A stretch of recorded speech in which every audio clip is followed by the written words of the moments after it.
এবার অভিযোগ উঠেছে চট্টগ্রাম জেলা পরিষদ নির্বাচনের ফল বদলে নেবার। এ নিয়ে আদালতে গড়ালো মামলায় আসামির তালিকায় রয়েছে চট্টগ্রামের রাঘব বোয়ালরা। জাতীয় স্বাধীনতা পার্টির মহাসচিব জয়প্রকাশ নারায়ণ রক্ষিত এই মামলার বাদী। নারায়ণের অভিযোগ, চট্টগ্রাম জেলা পরিষদ নির্বাচনে জয়ী হলেও ইভিএম এর সুপার জালিয়াতির মাধ্যমে তাকে পরাজিত করা হয়েছে। ইভিএম এর সুপার জালিয়াতি বদলে দিয়েছিল চট্টগ্রাম জেলা পরিষদ নির্বাচনের প্রাপ্ত ভোটের ফলাফলের পুরো হিসেব নিকেশ। হ্যাভিওয়েট প্রার্থী নারায়ণ রক্ষিতের প্রাপ্ত ভোট পেয়ারুলকে দেখিয়ে বিজয়ী ঘোষণা করে চট্টগ্রামের রাজনৈতিক ও প্রশাসনের রাঘব বোয়ালরা। প্রতিকার পেতে এবার চট্টগ্রাম আদালতে গেল জয়প্রকাশ নারায়ণ রক্ষিত। মামলায় আসামির তালিকায় রয়েছে রাঘব বোয়ালরা। চট্টগ্রাম জেলা পরিষদের সাবেক চেয়ারম্যান আওয়ামী লীগ নেতা এটিএম পেয়ারুল ইসলামের সঙ্গে আসামির তালিকায় উঠেছে সাবেক মন্ত্রী ডক্টর হাসান মাহমুদ, সাবেক সাংসদ আব্দুল মোতালেব, সাতকানিয়া উপজেলা আওয়ামী লীগের সাংগঠনিক সম্পাদক ডাক্তার মিনহাজ, সাবেক জেলা প্রশাসক ও নির্বাচনের প্রধান রিটার্নিং কর্মকর্তা আব্দুল মোমেন, পটিয়ার সাবেক সাংসদ মোতাহের হোসেন এবং এস আলম গ্রুপের চেয়ারম্যান সাইফুল আলম মাসুদকে। চট্টগ্রাম মেট্রোপলিটন ম্যাজিস্ট্রেট 1-এর আদালতে 19 নভেম্বর মামলাটি দায়ের করেন চট্টগ্রাম জেলা পরিষদ নির্বাচনে চেয়ারম্যান প্রার্থী জয়প্রকাশ নারায়ণ রক্ষিত। মামলায় অজ্ঞাত আসামি করা হয় আরো 50 থেকে 60 জনকে।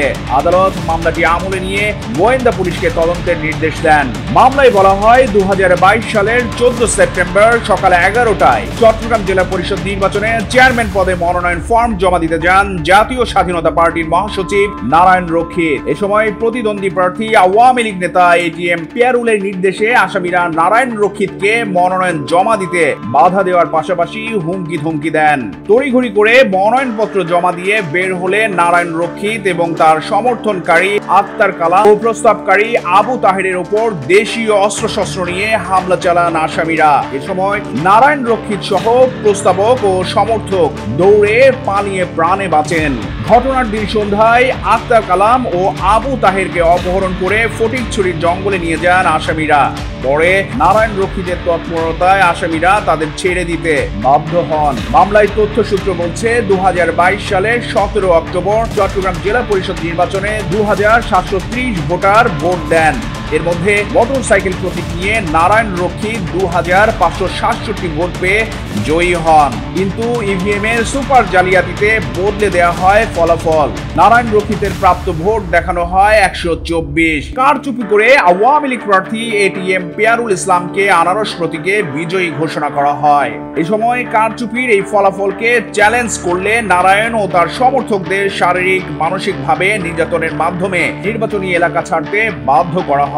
এ নিয়ে প্রাণের ভয়ে পরবর্তীতে কোনো আইনি পদক্ষেপ নিলে গুম খুনের হুমকি দেন আসামিরা। জাতীয় স্বাধীনতা পার্টির মহাসচিব ও মামলার বাদী জয়প্রকাশ নারায়ণ রক্ষিত চট্টগ্রাম প্রতিদিনকে বলেন, জনপ্রিয়তায় পেয়ারুলের চেয়ে এগিয়ে ছিলেন। পেয়ারুল দলীয় শক্তির অপব্যবহার করে ভোট ডাকাতির মাধ্যমে নির্বাচনকে কলঙ্কিত করে জেলা পরিষদের চেয়ারম্যান হন। তিনি বলেন, আমি নির্বাচনে লড়তে না পারবার জন্য বিভিন্ন প্রচেষ্টার পরও আটকাতে না পেরে পেয়ারুল গুন্ডা বাহিনীর মাধ্যমে ইভিএম জালিয়াতি করে। আমি 2567 ভোট পেয়ে জয়ী হই। পেয়ারুল 124 ভোট পেয়ে হেরে যান, কিন্তু দলীয় ক্ষমতার অপব্যবহার করে বদলে দেয়া হয় ভোটের ফলাফল।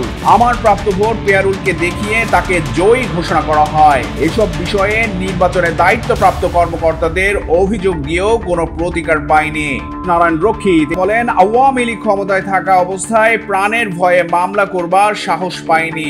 প্রতিনিয়ত আসামিদের হুমকি ধমকিতে ছিলাম।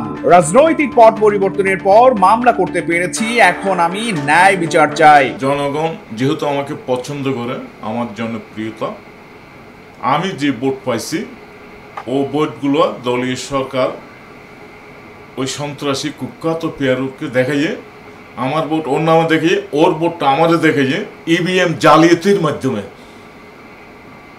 অবৈধ পেয়ারুলকে জেলা পরিষদে বসেছে। এরা নির্বাচনে করছে কি আমি যে ভোট পাইছি, যেহেতু আমি জানি এবং বিভিন্ন সংস্থা জানে আমি 100 সৎ যোগ্য ব্যক্তি হিসেবে আমি চট্টগ্রাম জেলা পরিষদ চেয়ারম্যান নির্বাচিত হব, এই আশঙ্কা ভেবে তারা এমন কোনো হীন কাজ করেনি। আমার পরিবার জিম্মি, আমাকে মেরে ফেলার জন্য, আমার ছেলেকে নির্যাতন, এটা কল্পনা করা যায় না। 5 আগস্ট ছাত্র জনতার অভ্যুত্থানে আওয়ামী লীগ সরকার পতনের পর চট্টগ্রাম জেলা পরিষদের তৎকালীন চেয়ারম্যান এটিএম পেয়ারুল ইসলামকে অপসারণ করা হয়। 18 আগস্ট স্থানীয় সরকার মন্ত্রণালয়ের এক প্রজ্ঞাপনে তাকে অপসারণ করে দায়িত্ব দেওয়া হয় চট্টগ্রামের অতিরিক্ত বিভাগীয় কমিশনার মোহাম্মদ আনোয়ার পাশাকে। বর্তমানে চট্টগ্রাম জেলা পরিষদের চেয়ারম্যানের পদটি শূন্য রয়েছে। চট্টগ্রাম প্রতিদিন নিউজ ডেস্ক।